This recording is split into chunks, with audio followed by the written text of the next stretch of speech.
আসমানকে বানাইছেন, জমিনকে বানাইছেন। ওয়া হুয়াল্লাযী খালাকাস সামাওয়াতি ওয়াল আরদ। আরে আমার আপনার রব মালিক তো ওই সত্তা যিনি আসমান আর জমিনকে বানাইছেন। জোরে বলেন না তিনি কে? কিছুই ছিল না, আসমান ছিল না, জমিন ছিল না, আমি ছিলাম না, আপনি ছিলাম না, কোনো কিছুই ছিল না। আমার রবের ইচ্ছা হয়েছে, আমার রব শুধু চেয়েছেন আর আসমান আর জমিনকে বানায় ফেলছেন। وهو الذي خلق السماوات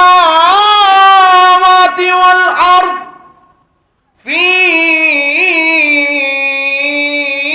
6 أيام।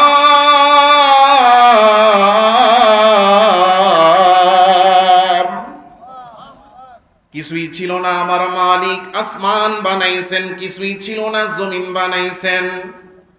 আসমান জমিনের ভিতরে বাহিরে যা আছে আল্লাহ ছাড়া সব মাখলুক, ওই মাখলুকগুলোকে বানাইছেন কে? আল্লাহ তাআলা সব বানায়া মানুষের খেদমতে লাগায়া দিছেন। চন্দ্র মানুষের খেদমতে, সূর্য মানুষের খেদমতে, জমিনে যা দেখি পাহাড় ওইটা মানুষের খেদমতে, গাছ দেখি গাছ মানুষের খেদমতে, সমুদ্র দেখি সমুদ্র তার পানি মানুষের খেদমতে, নদী দেখি নদী তার পানি মানুষের খেদমতে। সব কিছুকে আল্লাহ তাআলা মানুষের খেদমতের জন্য বানায়া দিলেন। আর এই মানুষকে আল্লাহ তাআলা রব্বুল আলামিন হায়াতের মউত দিয়া দুনিয়াতে পাঠাইয়া গোলামি করার আদেশ দিয়া দিলেন। এই পৃথিবীতে মানুষের দাম ততক্ষণ, হায়াত আছে যতক্ষণ। কথা বলে না? হায়াত যতক্ষণ আছে। স্টেজে আমি মাইকের সামনে বসছি, বড় বক্তা সাহেব, কথা কয় না? হায়াত যতক্ষণ আছে। মসজিদের মেম্বারে গিয়া দাঁড়াইছি, বলে খতিব সাহেব। হায়াত যতক্ষণ আছে। মসজিদের মেহরাবে জায়নামাজে দাঁড়ায় গেছি, মানুষ বলে ইমাম সাহেব। হায়াত যতক্ষণ আছে। ঘরে গেছি, বেডরুমে বিবির কাছে বলে স্বামী। মায়ের কাছে গেছি, বাবার কাছে গেছি, বলে ছেলে। ভাইয়ের সামনে গেলে আমার পরিচয়, আমি তার ভাই। বোনের সামনে গেলে তার পরিচয়, সে আমার বোন। হায়াতের এত দাম, এত দাম। হায়াত আছে যতক্ষণ, মানুষের পরিচয় আছে ততক্ষণ। কখনো হয়তো বা ভাই, কখনো হয়তো বা বন্ধু, কিন্তু যখন হায়াতটা শেষ তখন আর কোনো দাম নাই, দাম নাই, নামও নাই।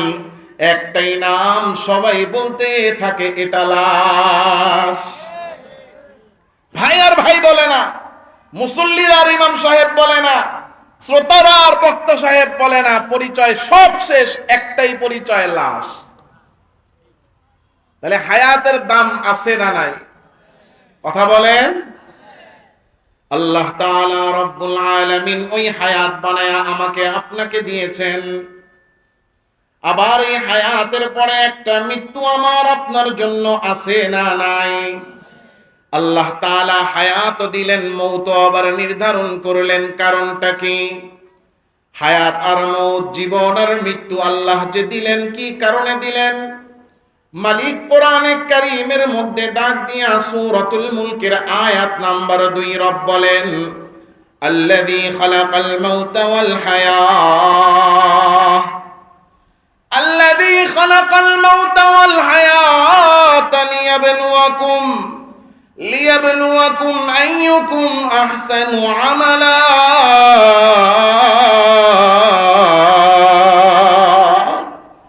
মালিক ডাক দিয়া বলেন, আমি আল্লাহ হায়াত আর মউত বানাইছি এই পরীক্ষা করার জন্য।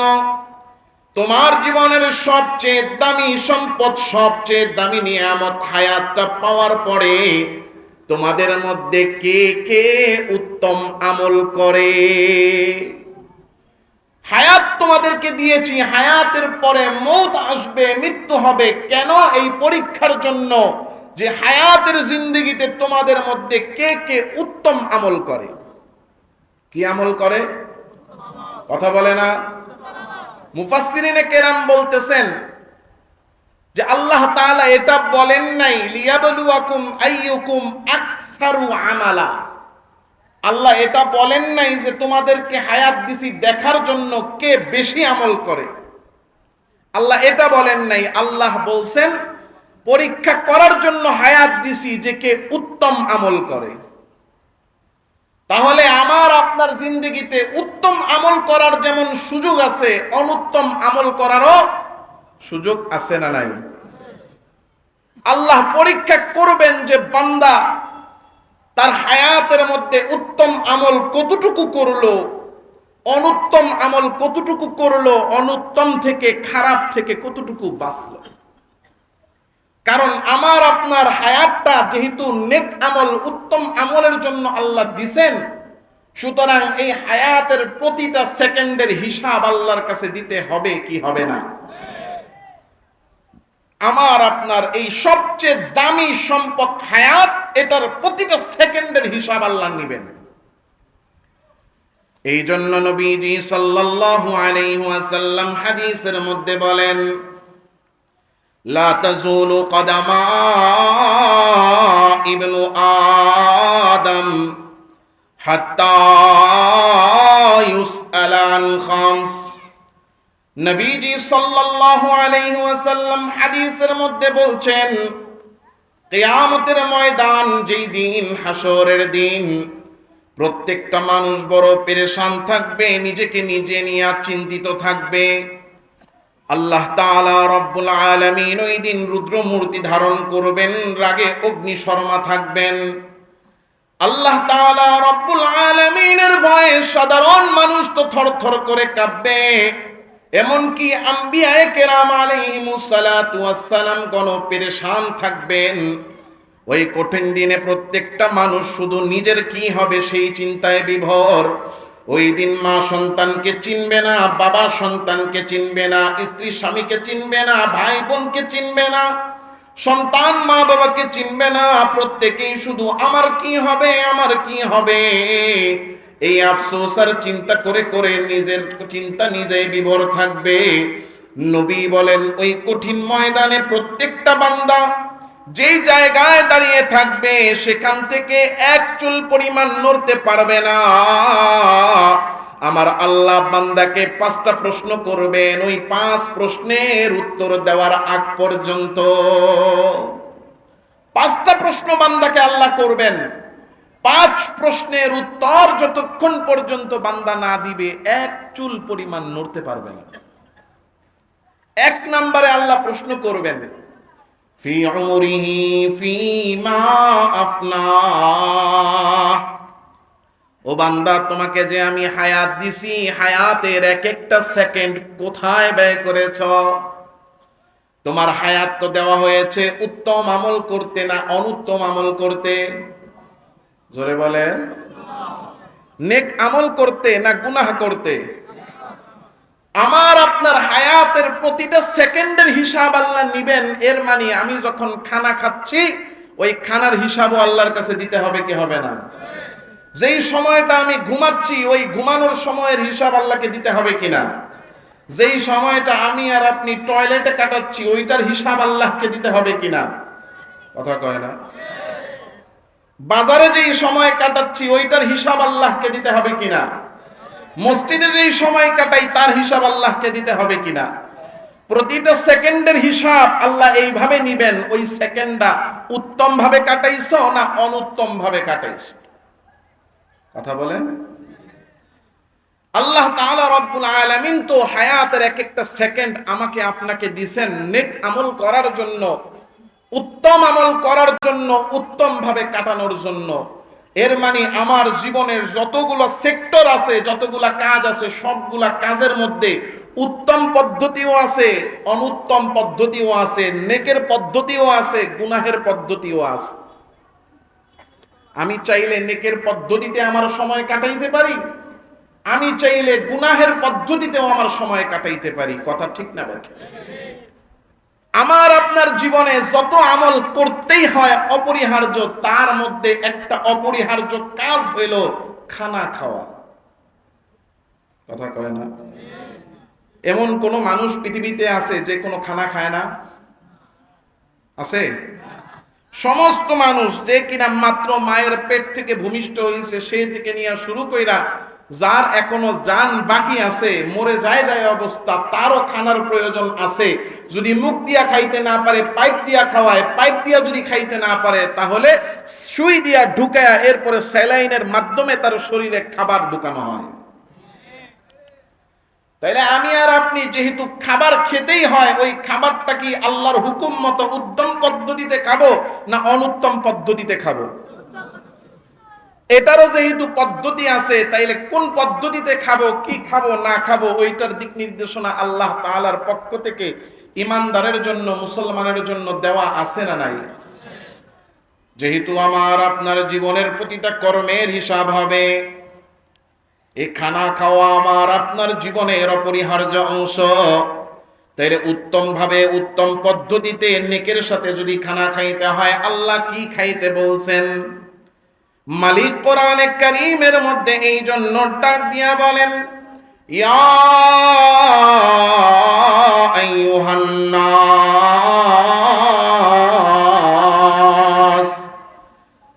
কুলু মিম্মা ফিল আরদি হালালান তাইয়্যিবা।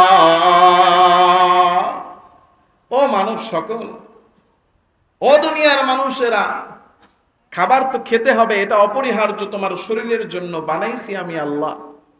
কিন্তু দুনিয়াতে হালালও আছে, হারামও আছে, উত্তমও আছে, অনুত্তমও আছে, নেকের পথের আছে, গুনাহের পথের আছে। তোমরা দুনিয়াতে তাই খাও যা তোমাদের জন্য হালাল, যা তোমাদের জন্য উত্তম।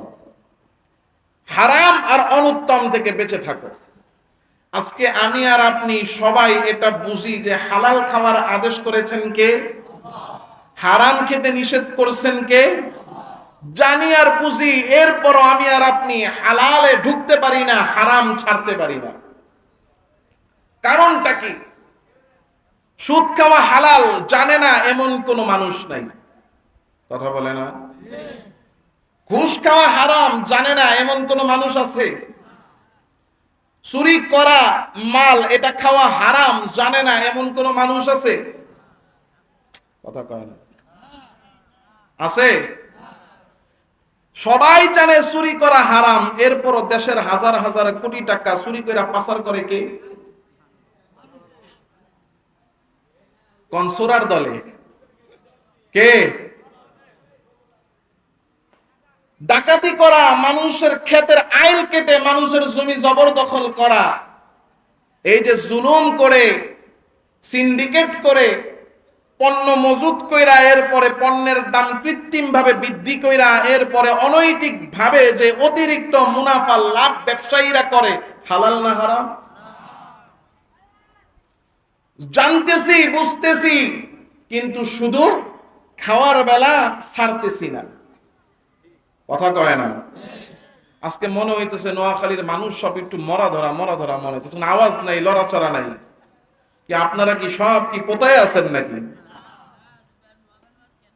হ্যাঁ, পোতানো আপনাদের দেশে কি বলে? ওই যে মুড়ি যে পোতায়া যায়, আমাদের দেশের ভাষায় বলে পোতায়া যাও, আপনাদের দেশে কি বলে? হোতায়া যায়, হোতাই যায়, ওদা, ও ওদাই যায়, ওদাই শিখলাম, ওদায়া যায়। আবার অনেক জায়গায় বলে উমায়া গেছে। আপনাদেরকে কেমন যেন মনে হচ্ছে মুড়ির মতো ওদায়া গেছেন। ওদাইছেন? জোরে কোন ওদাইছেন? ইমানি চেতনা, ইমানি জজবায় বলিয়ান আছেন তো? একটা তাকবীর দিবেন, লিল্লাহি তাকবীর। আরেকটু জোরে লিল্লাহি তাকবীর, আরেকটু জোরে লিল্লাহি তাকবীর। মাশাআল্লাহ, এরকম জজবার সাথে থাকতে হবে। তো আল্লাহ তাআলা রব্বুল আলামিন কোনটা হালাল করছেন, কোনটা হারাম করছেন, হালাল খেতে হবে, হারাম থেকে বাঁচতে হবে 90% মানুষের জানা। এরপরও আমি আর আপনি আজকে হারাম ছাড়তে পারতেছি না। দিন যত যাচ্ছে সমাজে সুদখোরের পরিমাণ তত বাড়তেছে, দিন যত যাচ্ছে ঘুষখোরের পরিমাণ তত বাড়তেছে, দিন যত যাচ্ছে দুর্নীতিবাজের সংখ্যা তত বাড়তেছে, দিন যত বাড়তেছে হাজার হাজার কোটি টাকা লোপাট করে চুরি করে দেশের বাহিরে পাঠায়া দেয়, এমন চোরার দল বাড়তেছে না কমতেছে? আমি আর আপনি জানি অবৈধ উপার্জন, চুরির মাল, দখলের মাল, দুর্নীতির মাল এবং সিন্ডিকেট করে বাজারকে নিয়ন্ত্রণ করে মুসলমানদেরকে, মানুষকে কষ্ট দিয়া 2 টাকার জিনিস পণ্যের দাম বৃদ্ধি করে কৃত্রিমভাবে বৃদ্ধি করা, এরপরে তার থেকে লাভ উপার্জন করে যে উপার্জন হয় এগুলো হারাম, সবাই জানি, এরপরও ছাড়তে পারি না। কারণ কি? এর একটা বড় কারণ হলো আল্লাহ তাআলা যে আমার আপনার রিজিক দাতা, এই ইয়াকিন আমার আপনার মধ্যে নাই। মনে মনে ভাবি বেশি কামাইলে বেশি খাইতে পারবো, বেশি ভোগ করতে পারবো, কথা কয় না? কিন্তু চোরার দলেরা এমন চুরি করে, একজনে চুরি করছে 10,000 কোটি টাকা। 10,000 কোটি টাকা যে চোরার ঘরের চোরাই চুরি করলো, ও একা কেন, ওর পুরা 14 গোষ্ঠীর একটা ডাইনিং টেবিলে বসান, টাকাগুলা 100 টাকা, 200 টাকা, 500 টাকার না, 1000 টাকার বান্ডিল কইরা এই 10,000 কোটি টাকা ডাইনিং টেবিলের উপরে সুন্দর করে বিছায়া ওর 14 গোষ্ঠীর চতুর্দিকে বসে এখন টাকাগুলা খায়া শেষ কর। ওরা সব মরে ভূত হয়ে একেবারে কঙ্কাল হবে, কিন্তু ওই টাকা খায়া শেষ করতে পারবে না। কথা কন না কেন? এরপরেও আমি আর আপনি, এগুলো তো চোরার দলের কথা, ওদের কথা বাদ, সাধারণ মানুষ আমরা যারা আছি, আমরাও 2 নাম্বারি, সুদ, ঘুষ, চুরি, মিথ্যা, জবরদখল, মানুষের সম্পদ জুলুম করে নেওয়া, এক কথায় যতভাবে হারাম উপার্জন আর হারাম ভক্ষণ হতে পারে জানি বুঝি, এরপরও ছাড়তে পারি না। কারণ কি? কারণ আমার আপনার মধ্যে এই ইয়াকিনই আসে নাই যে আমার আপনার রিজিক দাতাকে। কোন বান্দার অন্তরের মধ্যে যদি এই ইয়াকিন থাকে যে আমার রিজিক দেওয়ার মালিক, তাইলে তো সে এই চিন্তা করবে আমার জন্য তো আমার মালিক রিজিক নির্ধারণ রাখছেন, আমি কেন অসৎ উপায়ে হারাম পন্থায় উপার্জন করব, কেন হারাম ভক্ষণ করব কেন? কারণ যেটা নির্ধারিত হালাল পন্থায় ওইটা আমার কাছে আসবেই, কোনো সন্দেহ আছে?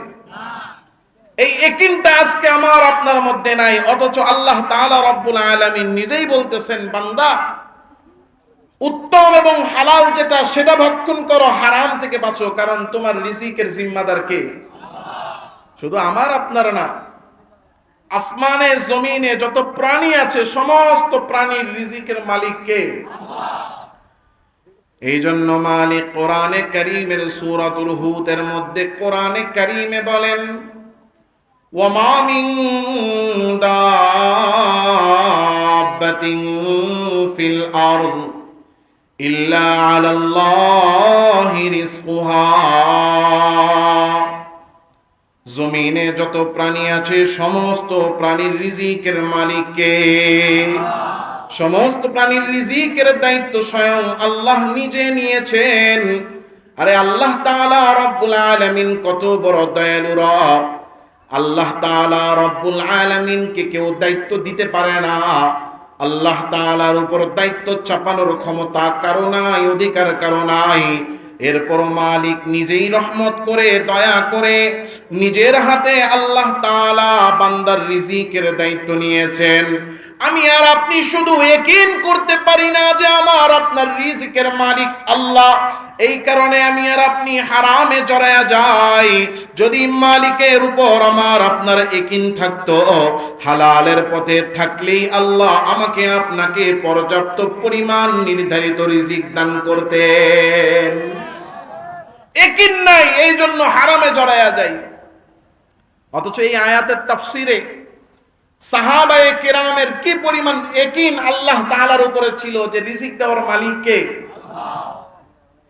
ইয়ামেন থেকে হযরত আবু মুসা আশআরী রাদিয়াল্লাহু তাআলা আনহু এবং হযরত আবু মালিক আশআরী রাদিয়াল্লাহু আনহু ইয়ামেন মদিনা থেকে অনেক দূরে, অনেক দূরে। ওই জামানায় তো এত সুন্দর পথের ব্যবস্থা ছিল না। কি সুন্দর ব্যবস্থা! ঢাকা থেকে নোয়াখালী আসতে কুমিল্লার ডাইনে বায়ে, ডাইনে বায়ে একটু পরপরই হোটেলের কোনো অভাব নাই। আছে কত সুন্দর সুন্দর হোটেল, এক এক হোটেলের এক এক খাবার এক এক কিছুর জন্য বিখ্যাত। মিয়ামি হোটেলের খিচুড়ি খুব নাম করা, ছন্দু হোটেলের গরুর গোস্ত খুব নাম করা। হ্যাঁ, কথা কয় এত সুন্দর, চতুর্দিকে রাস্তাও কত, হাইওয়ে কত সুন্দর। নোয়াখালীতে ঢুকার পরে মনে হয় যেন বাংলাদেশে নাই, সিঙ্গাপুরে এসে পড়ছে। আপনাদের এদিকে রাস্তাঘাট অনেক সুন্দর না? মাশাআল্লাহ। নোয়াখালী আসতে কুমিল্লা থেকে লাকসামের রোডে ঢুকলেই অবস্থাটা একটু চেঞ্জ হয়ে যায়, এত সুন্দর রাস্তা হয়েছে। গত বছর আরেকটু সুন্দর ছিল, এবছর একটু কমছে মনে হয়, এক বছর একটু পুরান হয়েছে। গত বছর আসছি তখন রোড আরো বেশি নিট অ্যান্ড ক্লিন মনে হয়েছে। কি করার, আমরা বাঙালিদের স্বভাব খারাপ। আমরা প্রথমে অভিযোগ করি আমাদেরকে রাস্তা দেয় না, এটা দেয় না, ওইটা দেয় না। যখন দেয় তখন আর যত্ন নিই না, নষ্ট করি, পরে কই নষ্ট হয়ে গেছে। কথা কয় না? কিন্তু জিনিস যেটা পাই সেটার কি করি না, হেফাজত রক্ষণাবেক্ষণ আমরা করি না। তো ওই জামানার মধ্যে তো যাতায়াত ব্যবস্থা, যোগাযোগ ব্যবস্থা এত ভালো ছিল না। হযরত আবু মালিক আশআরী এবং হযরত আবু মুসা আশআরী রাদিয়াল্লাহু আনহুমা ইয়ামেন থেকে সাহাবীদের একটা কাফেলা নিয়ে মদিনায় রওনা করেছেন। ওই জামানায় যখন কিনা তারা সফর করতেন, সাথে খানা পানি আর প্রয়োজনীয় সব কিছু নিয়ে নিতেন সাথে। সফর করে আসতে আসতে সাথে থাকা খানা আর পানি সব শেষ হয়ে গেছে। মদিনায় যখন আসছেন, মদিনায় পৌঁছানোর সাথে সাথে দেখেন খাবার নাই, পানি নাই। কি করা যায়, কি করা যায়? ওই জামানায় তো এত সহজভাবে বাজার পাওয়া যাইত না। সবাই মিলে পরামর্শে বসছে কি করা যায়, খানা পাবো কোথায়? সবাই এবার বলতেছে, যেহেতু আমরা মদিনায় আসছি নবীজি সাল্লাল্লাহু আলাইহি ওয়াসাল্লামের কাছে, চলো চলো আমরা দুইজনকে জামাত বানায়া নবীজির কাছে পাঠাই। নবীজির কাছে গিয়া আমাদের প্রয়োজনের কথা বলি, খাবার দরকার সেই কথা নবীজির কাছে বলি। নবীজির কাছে বললে কোনো সমস্যা আসেনি? অন্য কারো কাছে চাইতে লজ্জা, নবীজির কাছে বলতেও লজ্জা নাই, চাইতেও লজ্জা। নবীজি সাল্লাল্লাহু আলাইহি ওয়াসাল্লাম আমাদের কত আপন, নবীজি কত আপন। নবীজি নিজে বলতেছেন, ইন্নামা আনা লাকুম মিথলুল ওয়ালিদ, আমি তোমাদের কাছে তোমাদের বাবার ন্যায়। সুবহানাল্লাহ। আর আল্লাহ তাআলা কি বলেন? আল্লাহ বলতেছেন, আন-নাবিয়্যু আউলা বিল মুমিনিনা মিন আনফুসিহিম। সুবহানাল্লাহ। আল্লাহ বলতেছেন তোমাদের নবী, তোমরা তোমাদের নিজেদের যত আপন, তোমাদের নবী তোমাদের জন্য তার চেয়েও বেশি আপন। নবীজি সাল্লাল্লাহু আলাইহি ওয়াসাল্লামের কাছে দুইজনকে পাঠানো হলো। কাফেলার মধ্যে অনেক মানুষ, সবাই তার নবীজির কাছে এখন যাবে না, কারণ প্রয়োজনের জন্য সবাই যায় না, প্রয়োজনের কথা একজন দুইজন গিয়া বলে। নবীজি সাল্লাল্লাহু আলাইহি ওয়াসাল্লামের কাছে দুইজনকে পাঠানো হলো। কেন? কাফেলার সবাই মিলে বসে পাঠাইছে, যাও তোমরা দুইজন গিয়া নবীজিকে বলবা আমরা ইয়ামেন থেকে আসছি, আমাদের জামাতের আমির হলেন আবু মুসা আর আবু মালিক আশআরী, ওনারা দুইজন আপনার কাছে পাঠাইছে, আমাদের সমস্ত রসদ খাদ্য পানি শেষ, নবী আপনি আমাদের খাদ্য মেহমানদারির ব্যবস্থা করেন। নবীজি সাল্লাল্লাহু, এটা কয়েল আছে মনে হয় এখানে, কয়েলটা সরায় দেন।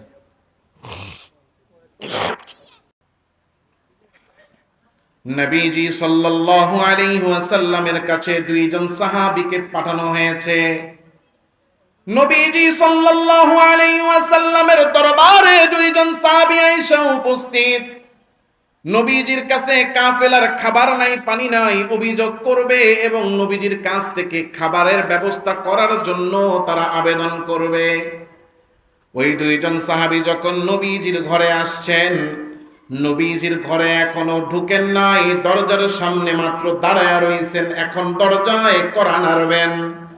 এমন সময় দুইজন শুনতেছেন ভিতরে আল্লাহ তাআলার পয়গম্বর, দো জাহানের সরদার, আকায়ে নামদার, মদিনা কা তাজদার হাবিবুল্লাহ মুহাম্মাদুর রাসূলুল্লাহ সাল্লাল্লাহু আলাইহি ওয়াসাল্লাম সূরাতুল হুদের এই 6 নম্বর আয়াত তিলাওয়াত করেন। নবীজি পড়তেছেন, ওয়ামা মিন দাব্বাহ ওয়ামা মিন দাব্বাতিন ফিল আরদি ইল্লা আলাল্লাহ। নবীজি পড়তেছেন, জমিনে যত প্রাণী আছে সমস্ত প্রাণীর রিজিকের জিম্মাদারি কার হাতে? সাহাবায়ে কেরাম বাহিরে দাঁড়ায়া দাঁড়ায়া শুনেন, নবীজি ভিতরে কোরআন তেলাওয়াত করেন। কোরআনের আয়াত কি? কোরআনের আয়াত হলো সমস্ত জীবের, সমস্ত প্রাণীর রিজিকের মালিক কে?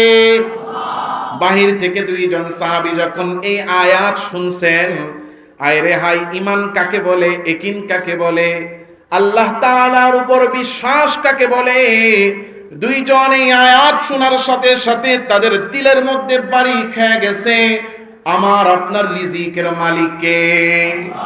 রিজিকের মালিক যদি আল্লাহ হয়, আল্লাহ তাআলা তো জানেন আমরা দিনের জন্য সফর করে, ঈমানের জন্য সফর করে ইয়ামেন থেকে মদিনায় আসছি, আমাদের কাছে খাবার নাই, তাহলে আমাদের খাবারের ব্যবস্থা করার দায়িত্ব তো আল্লাহ তাআলার।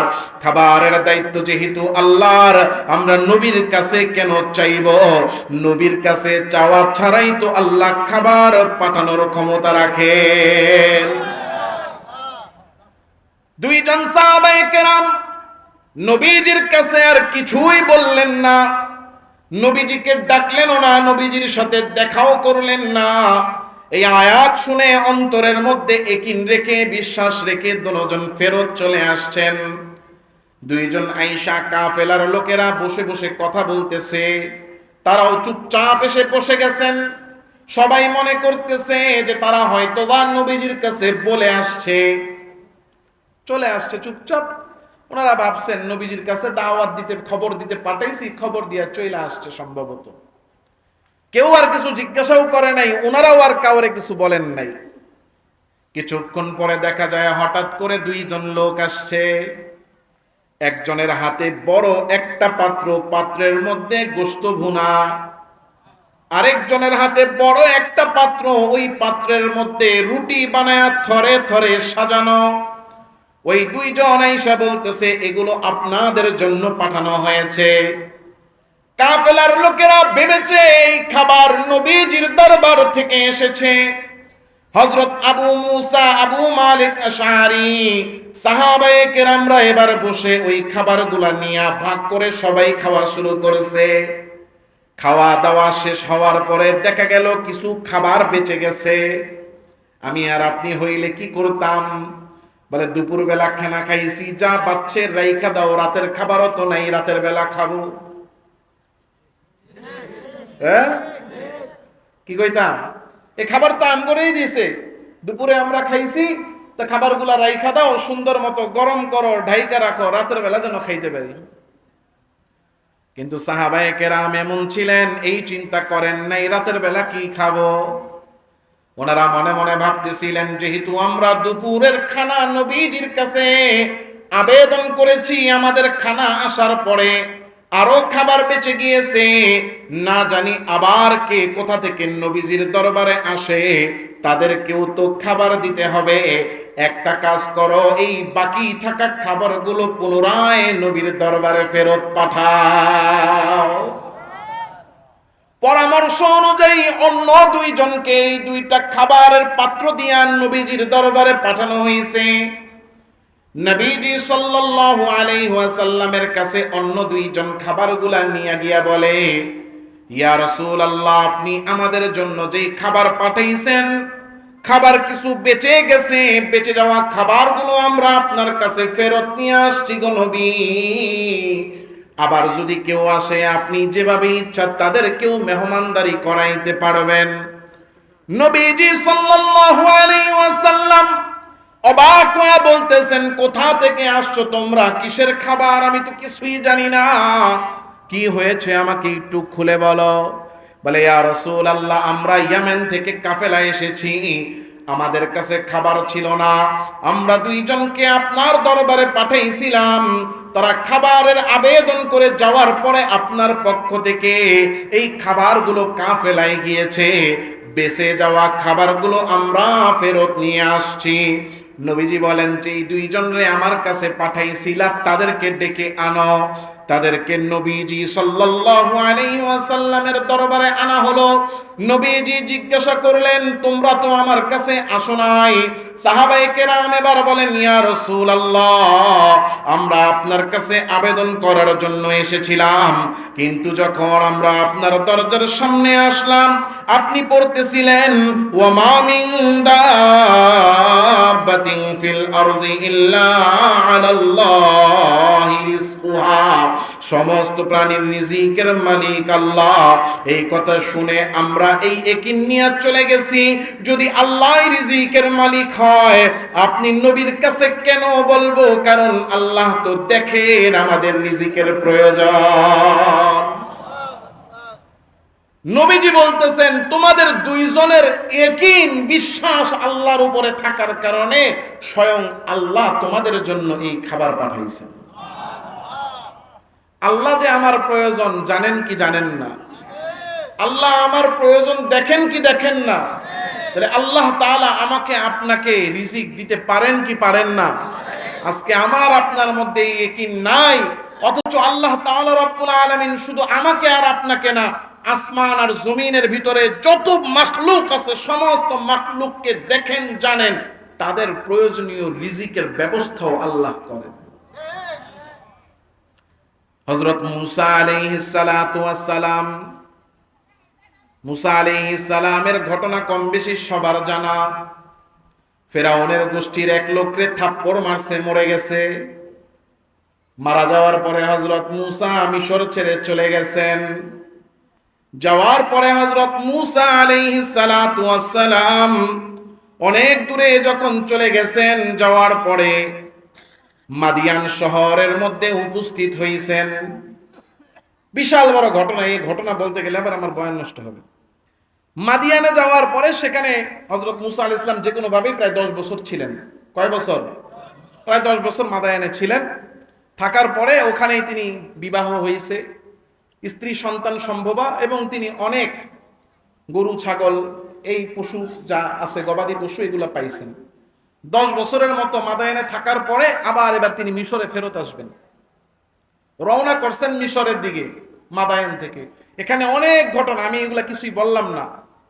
আবার কেউ কোয়েন না ওলামায়ে কেরাম তো বেশি ফাঁক মেরে গেছে কেন, মানে ঘটনাটা বলা আমার মাকসাদ না, মূল পয়েন্ট যেটা সেটা বলি, এজন্য পুরো ঘটনাটা বললাম না।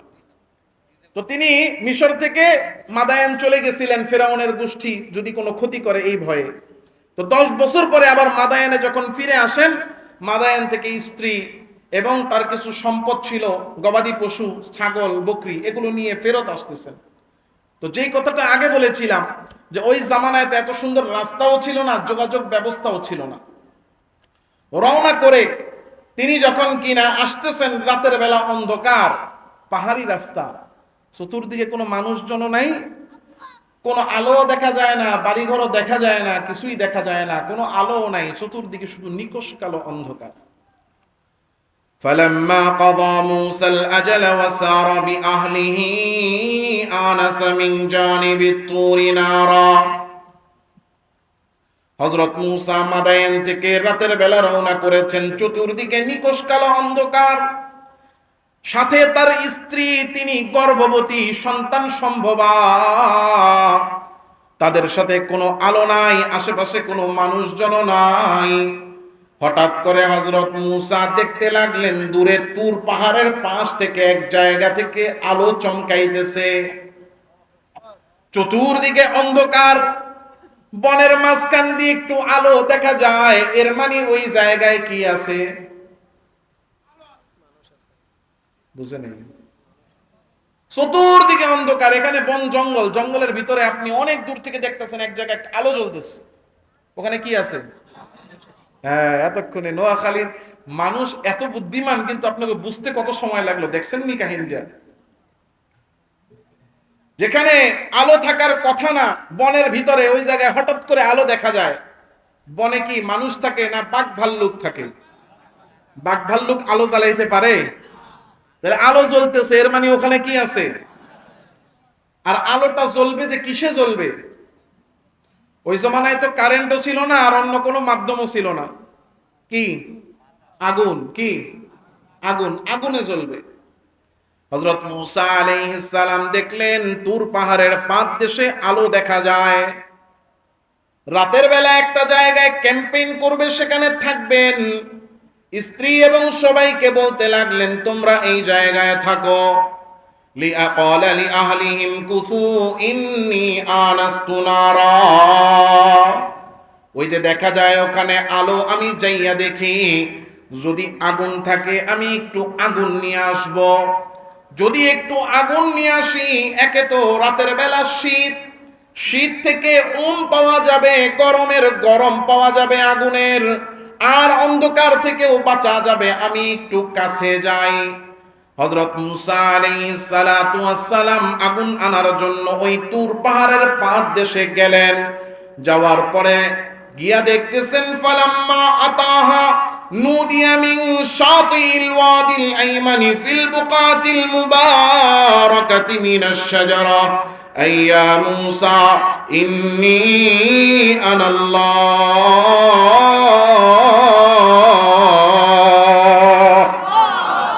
হযরত মূসা আলাইহিস সালাতু ওয়াস সালাম যখন কিনা তুর পাহাড়ের পাদদেশে গেলেন, গিয়া দেখেন ওই জায়গায় কোনো আলো নাই, কোনো মানুষ নাই, মানুষের কোনো চিহ্ন নাই, কোনো আগুনও নাই, কিন্তু কেমন যেন একটা নূরের মতো চমকাইতেছে। হযরত মূসা অবাক হয়ে গেলেন, মানুষও নাই, আগুনও নাই, কিন্তু এই রকম চমৎকার আলো কোথা থেকে আসে? ঠিক ওই সময় গায়েব থেকে আওয়াজ আসতেছে, ও মূসা, আমি আর কেউ না, আর কেউ না, ইন্নী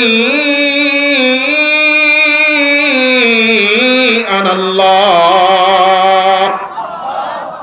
ও মূসা, আমি তোমার রব, আমি আসমানের রব, জমিনের রব, আমি তোমার মালিক, আসমান জমিনের মালিক, সবার মালিক, আমি হলাম তোমার রব। জোরে বলেন না তিনি কে? হযরত মূসাকে আল্লাহ তাআলা নিজেই ডাক দিলেন। সেই জায়গায় আল্লাহ তাআলা রব্বুল আলামিন হযরত মূসাকে নবুয়ত দান করলেন।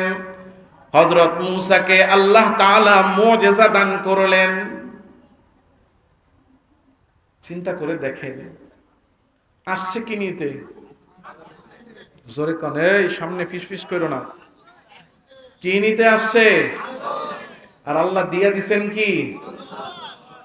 নবুয়ত দিছে। এর চেয়ে বড় জিনিস দিছে, আল্লাহ তাআলা স্বয়ং নিজে ডাক দিছে, ইয়া মূসা, ও মূসা, ইন্নী আনাল্লাহ, আর আমি তো তোমার রব, আমি তোমার মালিক। জোরে বলেন কে? কালিমুল্লাহ, আল্লাহর সাথে কথা বলনে ওয়ালা আল্লাহ বানায় দিয়েছেন। সুবহানাল্লাহ। তাইলে নবুয়ত পায়া গেলে, আল্লাহ তাআলা রাব্বুল আলামিনের সাথে কথা যখন শুরু হয়ে গেছে, আগুনের কথা মনে আছে? পিছনে পরিবার আছে না কি আছে, বকরি আছে, এটির কথা মনে আছে? গপ্প কই গেছে। তাফসীরে কাবীরের মধ্যে ফখরুদ্দিন রাজি রাহমাতুল্লাহি আলাইহি লিখছেন, এটা আবার নুরুল কোরআনের মধ্যে আসছে, টানছেন। হযরত মূসা আলাইহিস সালাতু ওয়াস সালাম একটা বাড়ি মারছেন। এক বাড়ি মারার সাথে সাথে পাথরটা দুই ভাগ হয়ে গেছে। পাথরের ভিতর থেকে আরেকটা পাথর বের হয়ে গেছে। আল্লাহ তাআলা রব্বুল আলামিন বলেন, কি বের হইছে? বলে, আল্লাহ আরেকটা পাথর বের হইছে। মালিক বলতেছেন, ইদরিব বিআসাকাল হাজার, আবার তোমার হাতের লাঠি দিয়া এই পাথরের মধ্যে বাড়ি মারো।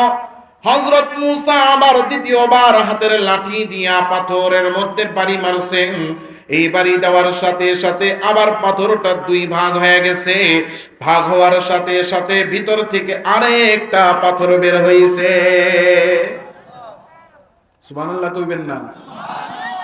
দেন তো একটা পাথর আইনা দিই আর একটা লাঠি দেই, কে আছেন বাড়ি দিয়া পাথর ফাটাইতে পারবেন? এক বাড়ি দিছে, এক বাড়িতে একবার ভাঙছে, ভিতর থেকে এক পাথর, আবার বাড়ি দিছে, আবার ভেঙ্গা ভিতর থেকে আরেক পাথর। আল্লাহ জিজ্ঞাসা করেন, কি দেখো? বলে, আল্লাহ আরেকটা পাথর। বলে, আবার বাড়ি মারো, ইদরিব বিআসাকাল হাজার। হযরত মূসা এবার তৃতীয়বার লাঠি দিয়া পাথরে বাড়ি মারছেন।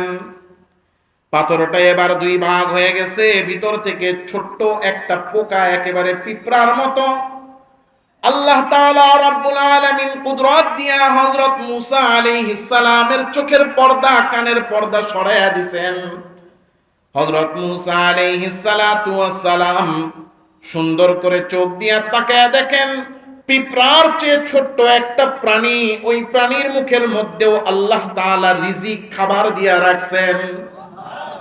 ছোট্ট ওই প্রাণীটা, ছোট্ট ওই পতঙ্গ, ছোট্ট ওই কীট, ছোট্ট ওই পোকা মুখের মধ্যে খাবার, সে খাবার খাইতেছে আর আল্লাহ তাআলার তাসবিহ পাঠ করতেছে। আল্লাহ কানের পর্দাও দূর করে দিছেন।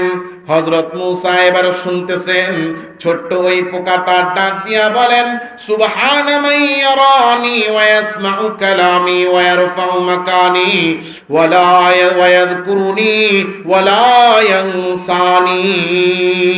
আল্লাহু আকবার। ছোট্ট এই পোকা ডাক দিয়া বলে, সমস্ত পবিত্রতা কার জন্য? সমস্ত পবিত্রতা ওই সত্তার জন্য, ওই মালিকের জন্য, যেই মালিক আমাকে দেখেন, সারা পৃথিবীর কেউ আমাকে দেখে না। কারণ পাথরের ভিতরে পাথর, তার ভিতরে পাথর, তার ভিতরেও পাথর, ওই তিন পাথরের মধ্যে আমি পোকা আছি, কেউ তো আমাকে দেখে না, কিন্তু আমার মালিক আমাকে দেখে। তিন পাথরের ভিতরে আমি চিৎকার করলে আমার আওয়াজ কেউ শুনে না, কিন্তু আমার মালিক আমাকে শুনে। সারা পৃথিবী অজানা অজ্ঞানী যে আমি এইখানে আছি, কেউ আমার কথা স্মরণ করে না, আমার কথা কেউ মনেও করে না, কিন্তু আমার মালিক আল্লাহ এক সেকেন্ডের জন্য আমারে ভুলে না। হযরত মূসা আলাইহিস সালাম বুঝে ফেলছেন আল্লাহ কি বুঝাইতে চান। ওই ছোট্ট তিন পাথরের ভিতরে থাকা পোকারে পিপিলিকারেও যদি আমার আল্লাহ না ভুলেন, সময় মতো তারেও যদি রিজিক দেন, তাইলে আশরাফুল মাখলুকাত মানুষের রিজিক আল্লাহ ঠিক মতো দিবেন কি দিবেন না?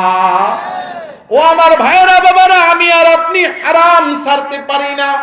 এর এক নাম্বার কারণ আমার আপনার মধ্যে ইয়াকিনই নাই, বিশ্বাসই নাই যে আমার আপনার রিজিক দাতা কে।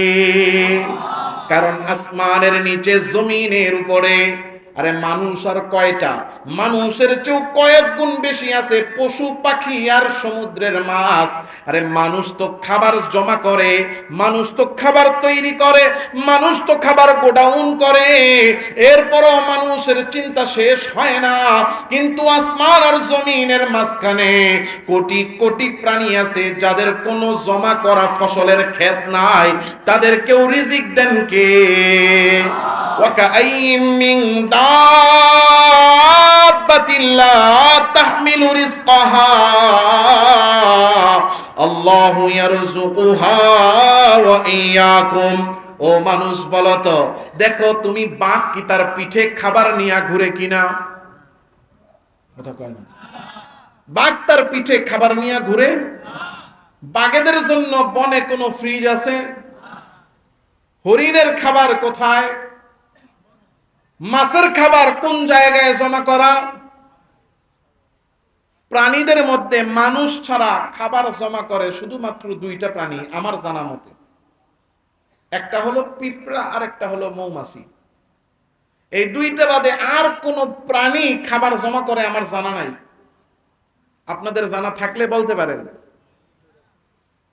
এই দুইটা ছাড়া আর কোন প্রাণী খাবার জমা করে না।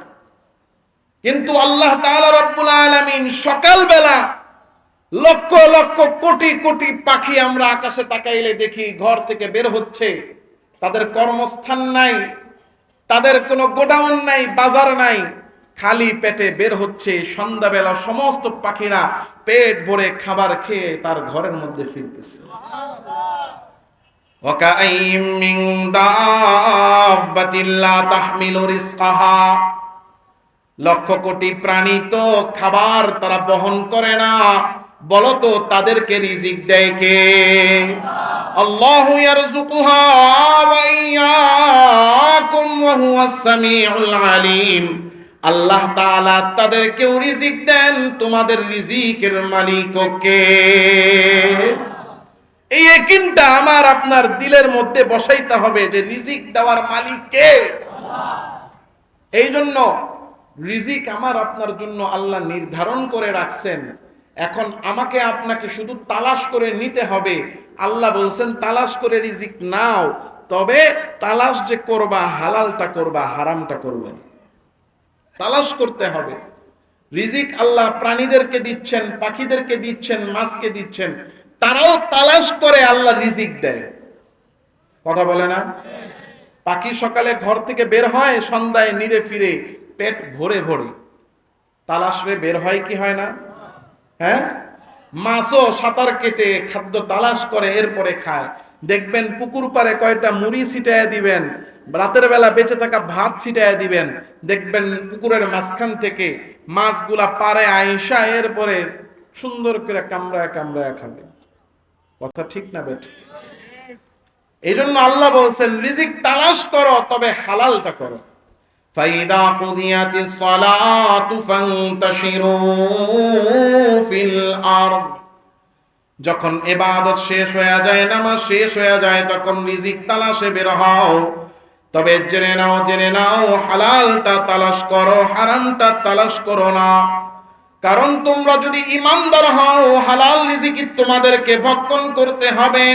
আল্লাহ তাআলা রব্বুল আলামিন কোরআনে কারীমের মধ্যে এই জন্য বলে দিয়েছেন, ইয়া আইয়ুহান নাসু কুলু মিম্মা ফিল আরদি হালালান তাইয়্যিবা, ও বান্দা তোমাদের জন্য জমিনে আমি আল্লাহ রিজিক দিয়া রাখছি। রিজিক আমি আল্লাহ নির্ধারণ করে দিয়া রাখছি। রিজিক তোমার কাছে পৌঁছাবে, তবে তুমি হালালটা খাবা, হারামটা খাবা না। রিজিক তো আল্লাহ তাআলাই দেন, অন্য কারো ক্ষমতা নাই রিজিক বানানোর, তৈরি করার। কারণ আমি আর আপনি পৃথিবীতে যত খাবার খাই, সব খাবার তিন জিনিস থেকে আসে। কয় জিনিস থেকে? এক নাম্বার, খাবারটা মাটি থেকে আসে। যে কোনো একটা খাবারের কথা মনে মনে চিন্তা করেন। একজন মনে মনে চিন্তা করেন রুটি, একজন মনে মনে চিন্তা করেন মুড়ি, একজন চিন্তা করেন ডাল, একজন চিন্তা করেন বার্গার, একজন চিন্তা করেন পিৎজা, একজন চিন্তা করেন কোক, একজন চিন্তা করেন চিপস। একটা খাবার আপনার সবচেয়ে রেয়ার খাবার, যে এরকম খাবার বাংলাদেশে খুব কম পাওয়া যায়, ওই খাবারের কথাটা চিন্তা করেন। ওই যে চিজ খাই আমরা, চিজ, মাখন খাই, দই খাই, ঘি খাই, আপনি যত খাবার খালি নামগুলো মনে করেন, করে এবার দেখেন ওই খাবারটা এক নম্বরে হয়তো মাটি থেকে উৎপন্ন। এক নম্বরে কোথা থেকে? দুই নম্বরে প্রাণী থেকে, গরু, ছাগল, মুরগি, ভেড়া, প্রাণী থেকে। দুই নম্বরে কি থেকে? তিন নম্বর পানি থেকে। তিন নম্বর কি? পানি, হোক পানি থেকে। এই তিন জিনিসের মূল উৎস আবার মাটি। এই তিন জিনিসের মূল উৎস কি? এই তিন জিনিসের মূল উৎস মাটি। আল্লাহ তাআলা রাব্বুল আলামিন যেমন প্রাণী, গরু কি খায়? ঘাস খায়। ঘাস খায় দেখে গরু বড় হয়। তাহলে গরুর মূল তো কোথায়? মাটিতে, ঘাসে। পানি, পানি আসে কোন জায়গা থেকে? এক নম্বর হলো ডিপকল বসান কোন জায়গায়? কথা কয় না? সাবকলটা উল্টে পাইপটা উপরে দিয়ে দেন, নাকি মাটির নিচে? ওইটা নিচে থেকে আসে। আবার আকাশে মেঘের যে বৃষ্টি নামে, বিজ্ঞানীরা বলতেছে এই বৃষ্টিটা হয় কিভাবে? সূর্যের তাপে সমুদ্রের মধ্যে, নদীর মধ্যে পানি কি হয়? বাষ্প হয়ে উপরে যায়, মেঘে জমা হয়, পরে ওইটা পড়ে। তাহলে মূল উৎস কোথায়? সমুদ্র। ওই সমুদ্র কোন জায়গায়? নদী কোন জায়গায়? সব মাটির মধ্যে। আল্লাহ তাআলা রাব্বুল আলামিন মানুষের রিজিকের খাজানা বানাইছে এই মাটির মধ্যে। এখন এবার একটা কাজ করেন, মাটির মধ্যে সব রিজিক, এবার কদ্দুরা মাটি নেন, নিয়ে কোন এই মাটি, তোর থেকে তো ধান বের হয়, তাহলে তুই তোর মাটির ভিতরে যতটুকু অংশ অতটুকু ধান আমারে দিয়া দে। দিবে? মাটি থেকেই তো সব খাবার আসে, তাহলে একটু মাটি খান, খাওয়া যাবে? আল্লাহ তাআলা রাব্বুল আলামিন এমন ভাবে বানাইছেন, মানুষের রিজিকের মূল উৎস বানায় দিয়েছেন জমিনকে। ওয়া ফিস সামাই রিজকুকুম ওয়া ফিস সামাই রিজকুকুম ওয়া মা তুআদুন। ও বান্দা, তোমরা তো খেতে হবে, পেতে হবে, নিতে হবে, এই চিন্তা করে হালাল হারাম বাছো না। কিন্তু তোমাদের যেই রিজিক, যতই তুমি দুই নাম্বারি চুরি আর বাটপারি করো কিনা, তোমাদের রিজিকটা আসমানের নিচে জমিনের ভিতরে নির্ধারিত করে পরিমাণ মতো দিয়েছেন কে? ওয়া আয়াতুল লাহুমুল আরদুল মাইতা, তোমাদের জন্য নিদর্শন হলো এই মৃত জমিন। আহইয়াইনাহা ওয়া আখরাজনা মিনহা হাব্বা, এই মৃত জমিন থেকে আমি আল্লাহ তাআলা জীবিত করে গাছকে বের করি, ফসলকে বের করি, আর ওই ফসল তোমরা ভক্ষণ করো। পৃথিবীতে যত মানুষ আছে ওই সমস্ত মানুষের জন্য যতটুকু প্রয়োজন অতটুকু রিজিকই আল্লাহ মাটি থেকে বের করেন। রিজিক দেন কে? কোথা থেকে? জমিনকে আল্লাহ তাআলা রিজিকের খাজানা বানাইছেন, কিন্তু এই জমিন আর মাটিকে খাওয়া যায় না। এই জন্য মালিক বলেন ওয়া আয়াতুল লাহুমুল আরদুল মাইতা, তাকায় দেখো এই মৃত জমিনের দিকে, এটাও নিদর্শন। এইটাকে আমি আল্লাহ তাআলা নিদর্শন বানাইছি। এই জমিন থেকে আমি আল্লাহ জীবিত করে গাছ বের করি, আর ওই গাছ থেকে তোমাদের রিজিক দান করি। এই জন্য আল্লাহ তাআলা রব্বুল আলামিন শুধু জমিন থেকে আমাদেরকে রিজিক দেন না, ছোট্ট মৌমাছি থেকেও আমাদেরকে আল্লাহ মধু দান করেন। আর আল্লাহ তাআলা রব্বুল আলামিন গাবি থেকে, উটনি থেকে, বকরি থেকে আল্লাহ তাআলা আমাদেরকে দুধ পান করেন। এই জন্য আল্লাহ তাআলা স্পষ্ট বলেছেন রিজিকের মালিক আমি আল্লাহ, রিজিক তোমাদের জন্য নির্ধারিত, হালাল খাবা, হারাম থেকে বাঁচবা।